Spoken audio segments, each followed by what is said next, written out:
Hello, I am Patrick Cawley with Keystone Elder Law, and this is Keynotes, a series of conversations about later in life planning and resources.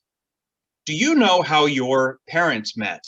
Do you know what they were like as children, how they interacted with your grandparents? Of course, you remember your own grandparents. You probably have vivid memories of the clothes they wore, the way they talked to you. Will your children ever get any sort of vivid picture of what that was like? Historically, we would share these kinds of stories through photo albums and diaries. And when those of us who are estate planning attorneys try to put together holistic plans for families, it sure would be nice if we could capture so much more than just what happens to money and property. As important as that is, we really want to preserve as much of the unique contributions that each person makes to the people around them. We are in a new age now, an information age with new technology to preserve all of that. And with me today is Robin Seckler, who has come up with at least 2 tools to help you do that. Robin is one of the founders of securingmemories.com, and she is also the author of an excellent book entitled How to Change the Light Bulbs When I'm Gone. Robin Seckler, thank you so much for joining me today. Absolutely. Thank you so much. I think we should start with securingmemories.com, just because I've thought about, with my own parents, having something like this before, and you and I chatted a bit about this before having this conversation. There are other services where you can answer certain questions in writing, and I thought, what a great tool, so that their grandchildren, great-grandchildren can read about what life was like for my parents, and just have a sense of who they were. But what you're doing is taking it to a whole new level. So just talk a little bit about securingmemories.com, the services that it offers, how it functions. What do people do with it? Sure, absolutely. If it's okay, I'd like to share the story of how Securing Memories sort of came to be, because that really helps to understand sort of the products that I offer and why I offer them in the way that I do. Yes, absolutely. How did it come about? So yeah, I lost my dad now, it's 11 years ago. And about 3 years ago, my kids had found an old BlackBerry device. You remember the old BlackBerry phones? That takes me back. Yes, I know, I know. And when my kids found that, they said, "Can we play with it?" And I said, "Sure. I don't care. This thing is old. It probably doesn't even turn on." And my husband came around the corner and he goes, "Oh my goodness, they can't be playing with that. You have to take it from them." And I didn't understand, but I did it. And I took it from them, and he said, "I'm going to tell you what's on that BlackBerry, but you're going to need a tissue first." So I'm like, oh boy, what am I in for? So I grab a tissue, and he begins to tell me that when my father was sick, I used to sit in his hospice room with him and just ask him questions. And I knew that it was my last chance to get these stories. And I was asking him things like, what was it like for you to grow up with 2 brothers? Who had the best room in the house? What did you do after school when you got home? Why did you become a teacher? All of these questions that just sort of built who he was. And I wanted those stories. And I began writing them down as best I could. But now I look back at those and I'm like, oh my gosh, I barely wrote down anything because I was trying so hard to get the main points that I missed the little stuff. And so one of those days, my husband had walked into the room, pressed record on my BlackBerry, set it down, and walked back out of the room. And neither my father nor I noticed. So when my husband saw the BlackBerry all these years later, he remembered that he had done that.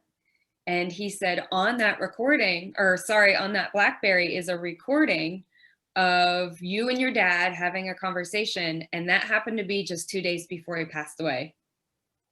Wow, that is powerful. So yeah, it was incredibly powerful in the moment.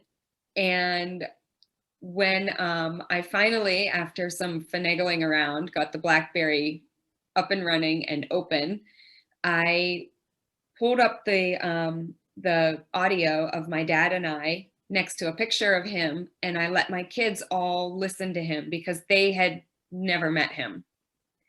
So that was really the moment where we realized that this isn't only important to me because it was my dad. It's also important to my kids because that is their grandfather. And they started asking me questions. What kind of ice cream did he like?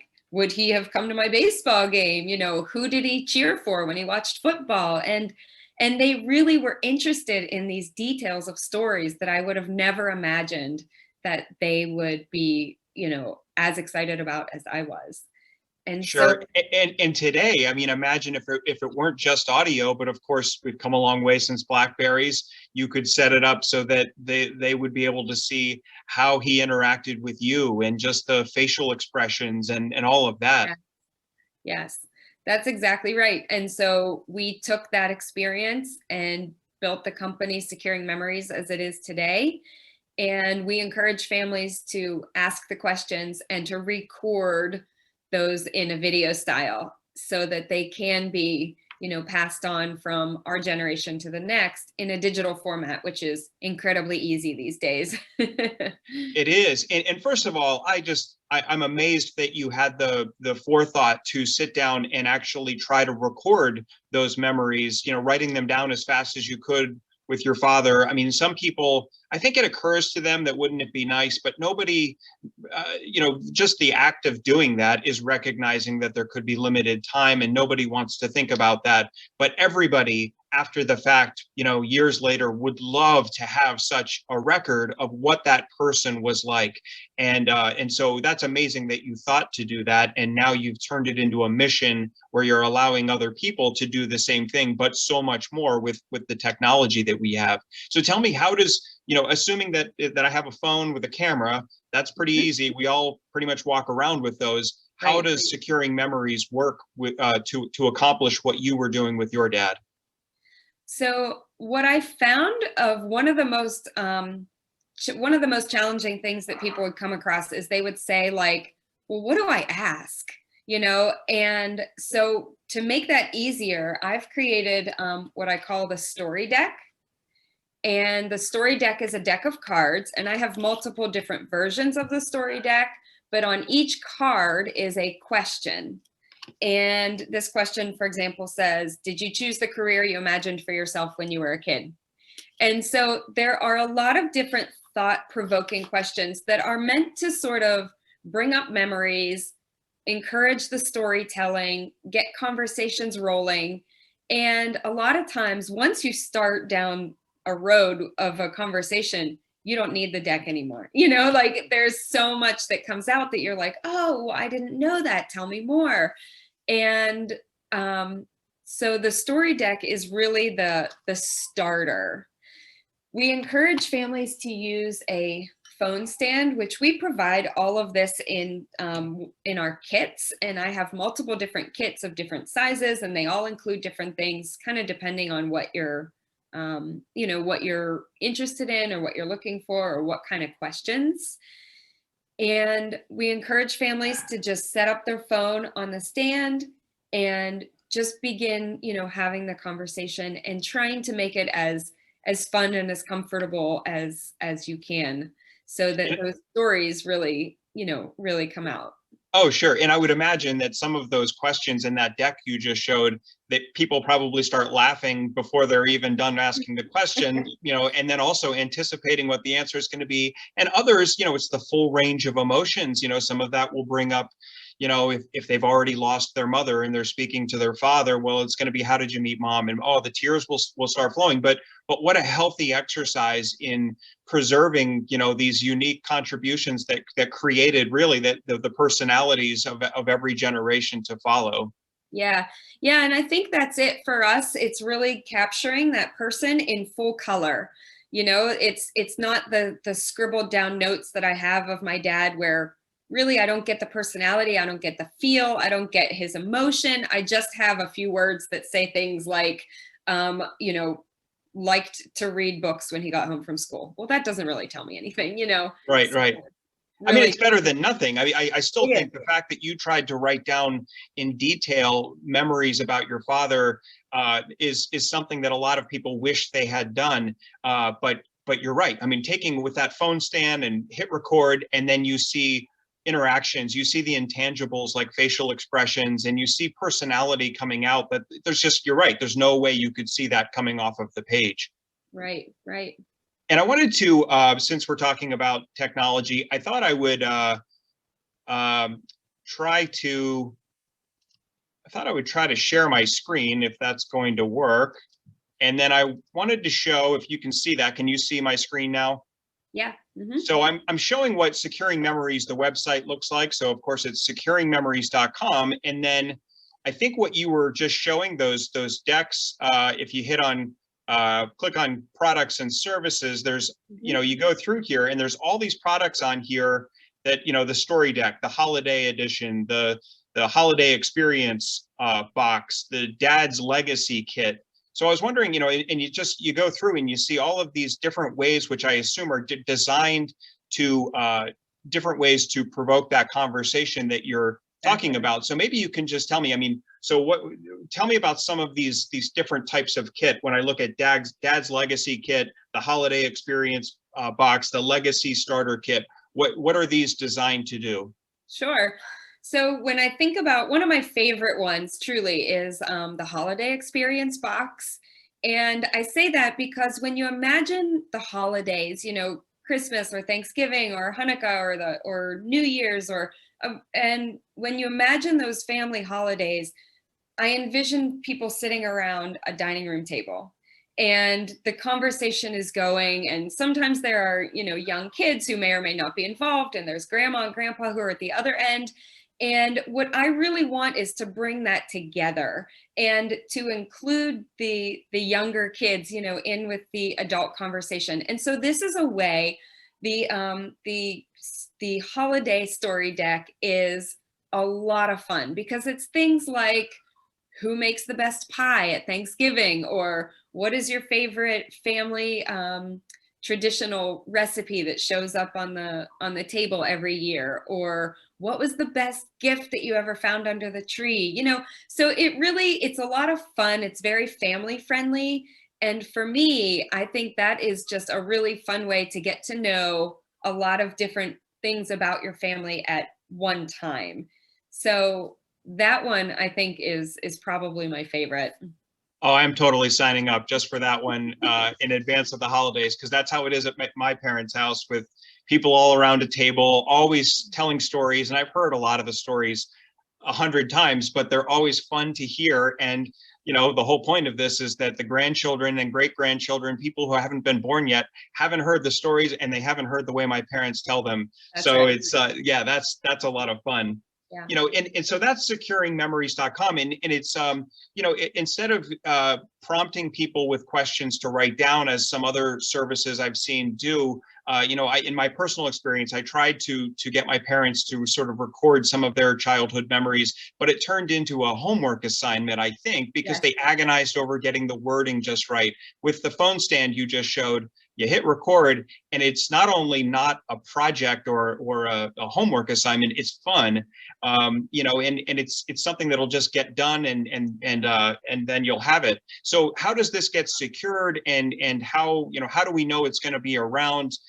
Because maybe if people are thinking back to their grandparents now, they're thinking, well, if I had hit record on a tape recorder, I'm not sure that tape would still be in one piece anymore. So how do you store all of these videos? Right. So there are two different companies that I use that I actually outsource the digital preservation part to. So there's a company called Forever, and they are called Forever because their business structure allows them to guarantee your products or your the storage of your products from your lifetime plus 100 years. And so in particular, we ask people to preserve all of their stories in this database that can be passed on from family member to family member for a lifetime plus 100 years. And then the next family member that starts over again. So you can see how that really, continues on for an extended period of time. And, we can talk more about that guarantee if you want to get into the nuts and bolts of it. But so that's covered on your website, right? You get into some details. Okay. Yes. Yes. So it's really about being able to preserve it in a way that, the next generation has access to it and can continue to share it on. Okay. Well, so this is securingmemories.com. We've talked about a lot of, why it's so valuable, why it's such a great idea, and how much families can gain from this. And they can go to the website and read about some of those details for themselves. I wanted to highlight one other product that's available on the website, and I believe I know it's available on Amazon because that's where I got my copy. Okay. But you also are the author of a book entitled How to Change the Light Bulbs When I'm Gone. And I'd like to hear about this because this is another, I would like to say, I'm not sure if this is accurate, but a more practical, in a sense, not so much the emotions and the stories, but literally, when I'm gone, this is how you need to do things because you might not know certain details. So tell me about the book, how it came to be, and what your motivation was. Sure. So you'll learn today, if you haven't sort of picked up on it already, my dad is really the cornerstone of how everything came together for me. And when he found out that he was sick, he was given just about 6 months. He actually ended up living for about 2 years. And so we sort of call that bonus time. In that time, the day that he found out his that he was terminal, he pulled into a dollar store, picked up a notebook, and just started writing down all of the things that he thought my brothers and I and my mom might need to know whenever he wasn't here any longer. And he spent the next 2 years carrying that notebook around, and he wrote down everything. He wrote down, he had owned his own business at the time. So it was what happens to the business, here's how the financials work. Here's who you call to help you. Here's the handyman you call whenever you have, a broken sink pipe and you need help. Here's my financial advisor and my attorney and my physician and all my subscriptions. He wrote down everything he could think of. And so after he passed away, I mean, we are now, like I said, 11 years out, we still look back to that notebook because even nuanced things, we're like, oh, there's that one knob we have to turn, but it's funny. Do we turn it right or do we turn it left? We go back to the book and we look it up, and every year, we have to do that. So it's, I took the notebook that he kept and I turned it into a fill in the blank format where, you can fill it in yourself with all of your related information. And it seems like such a loving thing to do. I mean, in such a selfless thing. So there's a lot of ways a person could react to getting a diagnosis like your father did, but his first thought was not about, himself and feeling sorry for himself. His first thought was about his family and thinking, well, there's things they're going to need to know, and it's practical things. And so writing them down, I mean, not just a little knob, although, I mean, every time you do that, you probably say, thanks, Dad. It's a loving memory. We do that a lot. Yeah, but it's also, I went through the book and it's, I had exactly in a long time, I've only seen one client come in with a book already done that she made herself, and she did it because when she lost her husband, he had done it. And it's just a spiral notebook, and it's everything like where you're going to find accounts, where you're going to find your, what attorney, what financial advisor, what accountant to talk to. And just, I would think that not only I can tell you from my experience as an estate planning and elder law attorney, that's very rare. And so this will get people thinking in concrete terms, but it goes beyond that too. It's, I think when a person passes away, I know your husband, Tim, is also an elder law and estate planning attorney. For those of you listening in the Pittsburgh area, that's the Seckler law firm. So look them up, please, carry on these conversations and do your planning out there. Get in touch with Tim Seckler. And, but when I have these conversations or when I'm helping a family to settle an estate, I'm sure Tim has the same experience. if there's magazines that come in the mail, well, okay, there's a subscription that the person had, let's get that canceled. But what about things you don't see, like gym memberships or online subscriptions? You know, you might, in this day and age, you might not even get a hard copy bill for a utility or some account you have. You get it in your email, and if people don't know where you have email, they might not know you have the account or bills to be paid. It's just a whole new world where you know, there's a lot of, you know, things that are online. And so that's what your book really gets at a lot, is just go through where things are. You know, is that what you were thinking, that more and more people aren't going to be able to just know what to do when their loved one is gone? Yeah, yeah, absolutely. And, you know, even the title of the book, How to Change the Light Bulbs, my dad used to say, you're all going to live in the dark when I die because nobody changes the light bulbs but me. And so that's how the book got the title. But it is the things, the small things, you know, like that matter. But we are moving into, like you said, a time where so many things are digital now.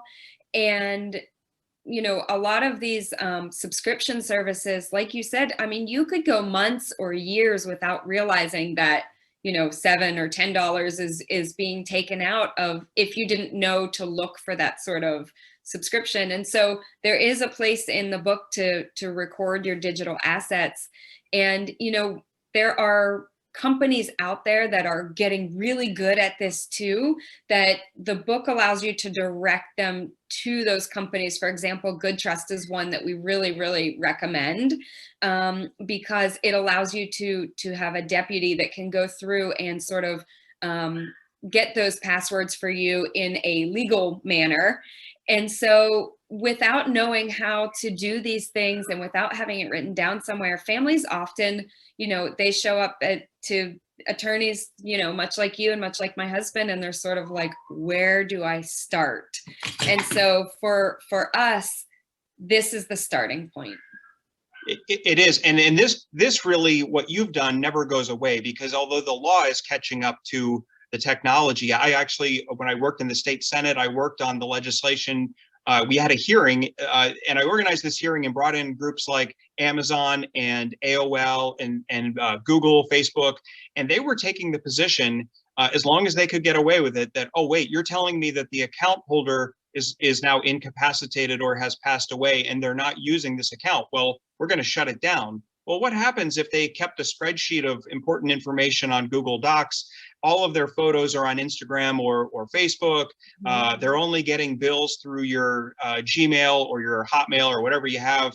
So you know, unless somebody can access all of this, important aspects of this person's life are missing from the puzzle. And so the law now, as Tim, I'm sure, writes into, I know he does because I've heard him talk about this, he writes into the estate planning documents that somebody has the authority to access it. But what you're doing with this book is just telling people, let them know where to look. You know, if they don't know where to look, it doesn't matter how much legal authority they have. So that I think is one of the most brilliant aspects of this. Thank you.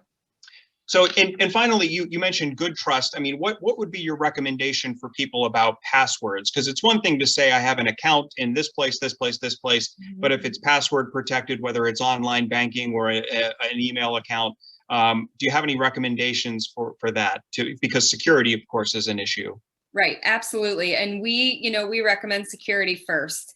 And it's companies like Good Trust, for example, they allow you to name what they call a deputy, which is the person in charge. And Good Trust can keep all of your passwords, usernames, information that you would use to access any of your online or digital accounts. And with, proof of a death certificate, things like that, Good Trust can allow you access into those, or they can close out the accounts themselves, or they can give you the information to close it out without actually ever handing over a username and password. And so there are, companies like that we recommend that allow people, the easy ability to handle those accounts without actually having to write passwords down and sort of try to, hide them or put them in places where they want their family members to find them, because, that is definitely not secure. So Right. Not only that, but you're prompted to update your passwords every so often, which is a good practice anyway. And having just a list, which I've tried doing, and then crossing it out and then writing the next one, it just turns into a mess. And then you're probably not updating it. So that's everything you just said is fantastic information for people to have to manage the information in the new age. But Robin Seckler, thank you so much for all the time that you've given me this morning. And I think that this is going to be extraordinarily helpful for a lot of people. I will include links to securingmemories.com and as well as the book, which I assume can be obtained both from the website and from Amazon, possibly from other sources. I think your contact information is on there. And also people should look for the Facebook page for Securing Memories as well. I believe it's Securing Memories PA. Did I get that right? Securing Memories Today. Oh, today. Facebook, yes. And on Instagram, it's Securing Memories. Okay. So there you go. So all of those resources, I will link to them in case you didn't write those down. And please go check them out. This is an extraordinary resource for people today. Robin, thank you so much. Absolutely. Thank you so much. I really appreciate your time too. This was great.